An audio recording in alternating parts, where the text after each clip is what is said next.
Amir avtosavdoda sizlar uchun arzon narxga, aniqrog'i $1750 2010-yil minishga tayyor Matiz mashinasi okalar ko'rishingiz mumkin.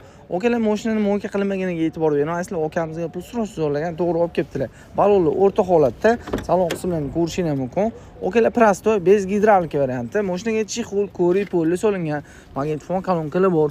Okalar tablosi keladigan bo'lsa, tablosi almashgan ekan, temir gaz balonlar ustunovka qilingan. Ko'rishingiz mumkin. Kuzov holatlari ham yomon emas, yaxshi holatda turibdi.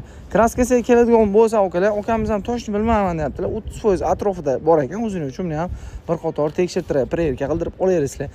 Egalari 3 yildan bir haydar ekanlar. Xo'p, rasxotga keladigan bo'lsa, motorda adashmasam ko'lsaga chiqadigan ishi bor deyaptilar. Tutamayapti, lekin avtol ozmoz deyapti deyaptilar. O'zini uchun buni ham tekshirtirib, prerka qildirib olaverasizlar. 50 partiyada sizlar xohlagan dokument bo'ladi. $1750 2010-yil minishga tayyor Matiz mashinasi. Bemalol telefon qilib barik qilishingiz mumkin.